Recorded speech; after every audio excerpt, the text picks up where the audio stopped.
Hey everybody, it's Tripl-L here to do One Piece, or talk about One Piece. We're doing a chapter 1134 review, but also we're looking at the Jump Festa stuff because I care about Jump Festa. Anyway, this year's message in Jump Festa, it was really more about Oda talking about Frankie's voice actor who stepped down. He was really cool. For those who don't know, Frankie was designed with that voice actor in mind. That voice actor was also the voice actor for Bon Clay, if I recall correctly. So this is a pretty significant part of One Piece that's leaving, right? Anyway, the thing about the message that I think is really important, just to very quickly cover, is the spot where he says, as for the manga, at last we've reached Elbaf, everything seems to be laid back and all in this country, but the arrival of a certain man will break that calm. I think it's the arrival of the cloaked person at the end of the chapter. Meanwhile, we'll also see abnormal phenomena happening in the other seas or other oceans. That's pretty cool. I wonder what that's going to be. I feel like that's going to be the stuff that pretty much started off with the attack of Lelouch and all that kind of stuff. Enjoy the breather while you still can, for you may not get a chance to catch your breath again. Super for One Piece. Awesome. So that's exciting. Now let's talk about the chapter proper, alright? So, this chapter of One Piece. You know, we see a bunch of cool little things here, and I'm not gonna do like a... It's tough. Okay, I want to start, because I haven't done a One Piece video in so long. I want to start with talking about what I ultimately think is going down. I think Elbaf is a place of lies and deception. I think, you know, the little message that said, don't linger in Elbaf for too long, I'm pretty sure it's a nothing burger. I think the message is going to turn out to be, don't linger in Elbaf for too long, for it is way too fun and you might never want to leave. I think it's like that. I don't think anything bad actually happens in Elbaf, other than it's too fun. I feel that Loki, especially with this chapter, where you have Loki, his nature being pointed out, and the fact that Loki is someone who liked Lola, when you look at that, I think this guy is just, I think he's a pirate, but he's at the level of Luffy. He's a Luffy level pirate, or a Law level pirate. I don't think he's actually that big of a bad person. He might be a jerk, he might be an ass. I don't think he's a bad person. He wants to destroy the world. I think he wants to destroy the current world and wants to bring in Nika's world. So he wants the world that is beyond the final war and all that kind of stuff. I don't think he is a bad guy. We'll have to see what actually happens with the assassination. If he actually assassinated his dad, then all right, that's really interesting. But if there's a bigger plot going on, then sure. But otherwise, I just think he's a giant jerk and not really anything else at the moment. I think that when you have Oda talking about like the piece is shattered because of this man that shows up, and you have Luffy doing the guy, Loki a favor, it's like I think there's a bit more going on in the story here. The last chapter with Robin and Saul, it definitely got a tear out of me. I can't believe it. I didn't think I'd get choked up, but I did. And as for where we're going from here with Elbaf, man, I just hope Luffy is able to deal with this cloaked person. As for why the cloaked people are there, I feel like they came here specifically because they knew Luffy's coming here and they're going after Bonnie still or something like that. I know some people are saying that maybe they came to get food, get giant food, and it's like, that'd be pretty cool, but we'll have to see.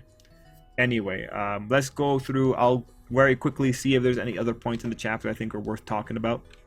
This one right here, I did think it was super cute. I think it's super adorable that Luffy people described it as the Yakuza way of thanking someone. So one of the big reveals in the chapter really comes with Vegapunk, and we find out specifically this one right here. Let me zoom in on this. Can I give you? Yeah, so there was a Vegapunk clone, so his proper body got cloned, and I'm assuming that proper body gets updated with the Wi-Fi signal, so he gets all the memories that Prime Vegapunk had. But you know, when I saw the spoiler hints come out and say there was a clone, it's like, my thought was either there's a clone of a giant or it's a Vegapunk clone. As we find out, it's just a Vegapunk clone. I did see that some people are upset that this death has no meaning, but like Vegapunk's whole point is that he transcended death. So I'm not surprised. I think this page also has something about Bonnie. Oh yeah, Bonnie asking if they can make Kuma better. And I think this is all right. Now, again, I talk to people that like One Piece a lot. People are saying that, how is this possible? Because Vegapunk wasn't sure that he could do this before. Why is Vegapunk now saying that, yes, they can fix Kuma? I think it's because Kuma showed something. He showed that he could still use Haki, and he showed a response even though nothing of him should still be there. So this is a nothing burger again. There is no contradiction here.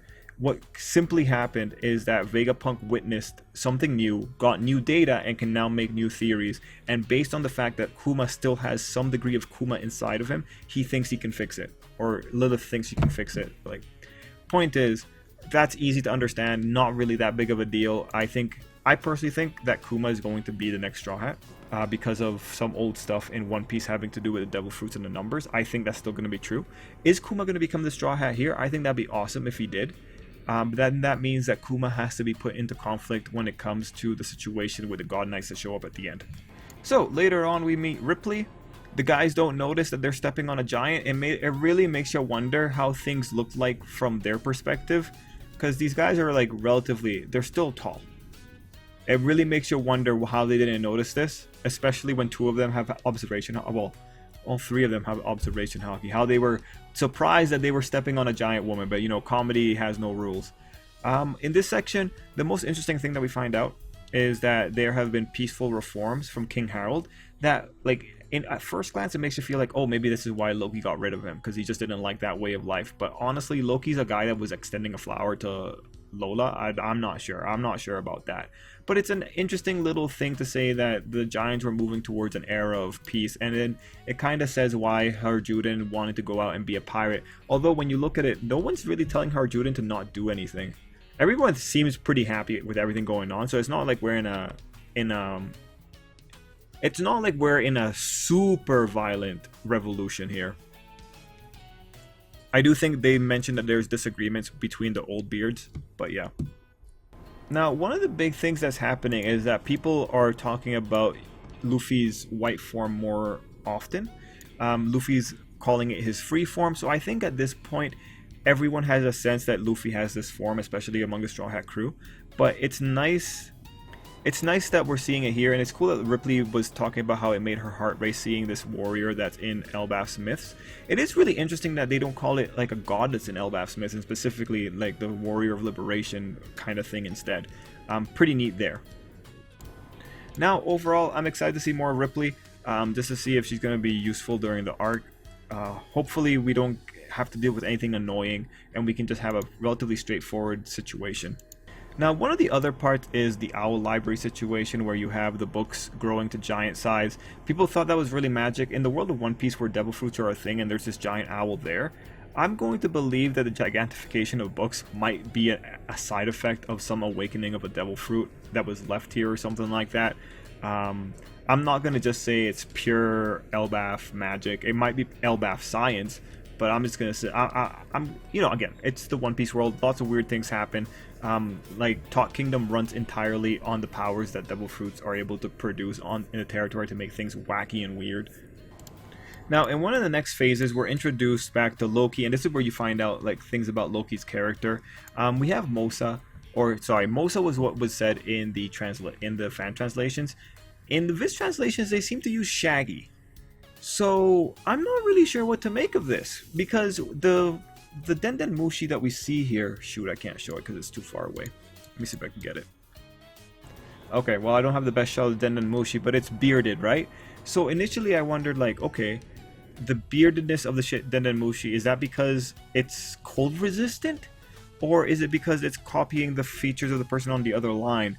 With the fan translation, you have Mosa. Now I'm wondering if Mosa means hairy. But over here in Viz, they're calling it Shaggy. Let me see if I can show you. Yeah, Shaggy. That's why you're so weak, Shaggy. And if they're calling it Shaggy, then is it actually because the person on the other line does have a beard? Because, like, why would you be calling the Denman Mushi? You know, it's just odd. It's just an odd situation. So at this point, because of the presence of Shaggy, I'm going to assume that the person on the other line is bearded. Anyway, Shaggy talks about there's like some big situation that was like really rough on him, and like Loki's talking about he would have taken them all down. That just showing that Loki's a nice guy. And again, you have the allegations of kindness and whatnot. But that's just a nice moment. When I look at it in the context of everything else, to me it feels like we're just setting things up. We're setting up Loki's nature to, I think, just set up his like what his action's going to be when we come into conflict with the hooded figures. And of course, we have the hooded figures. One of them looks like the guy that was talking to the Gorosei, so the Shanks twin and or clone. I hate that we're in clone era because I hate having to deal with clones. It's so lame. Why couldn't it just be more devil fruit shenanigans? I'd rather deal with devil fruits than clones. Oh, I hope it's a twin because at least then it's better. Ugh. Anyway, I have a lot of opinions about this stuff, right? Obviously. I don't like dealing with it. But we also have another character who's bandaged up. Can't really show you because I'm blocking it with my big head here. But when I look at the character, it just feels like someone familiar. I'm really curious if this is going to be a character that we already know, but it feels like someone familiar. I just can't place it. Actually, you know what? It might be Lilith. That might actually be just Lilith's design that's making me think.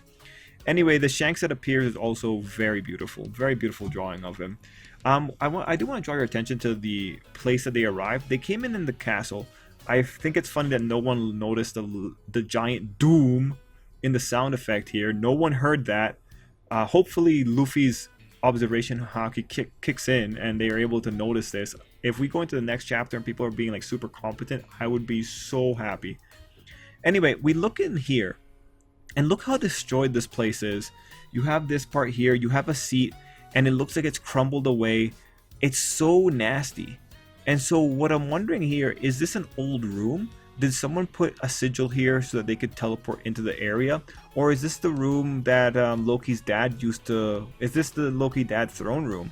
Because if it's an old room that was left behind, then I think that makes sense of how you can have a marker in there to get the summon to work. But otherwise, if this is like the old king's throne room, I have to really wonder why they haven't fixed it. Why have they left it in disrepair? It's just kind of strange to me, in all honesty. Anywho's, guys. A lot of weird things going on here, especially with the circle. The last time that Saturn summons people, he had to do it himself. He said that he was doing the summoning. For this one, I really wonder how the rules work. Right now, I'm going to guess that there was a marker there before time. And if there's a marker there beforehand, it makes you wonder, like, if there was a marker there, who was it that actually executed the kill? But yeah, right now we're going to have to see what exactly these two characters are going to do. My bets for now are like they're after Bonnie, Kuma, Vegapunk or something like that. Bets for now is that this marker was there before and no one that in the current time put the marker there, or maybe they can just teleport wherever they want, which is even more terrifying.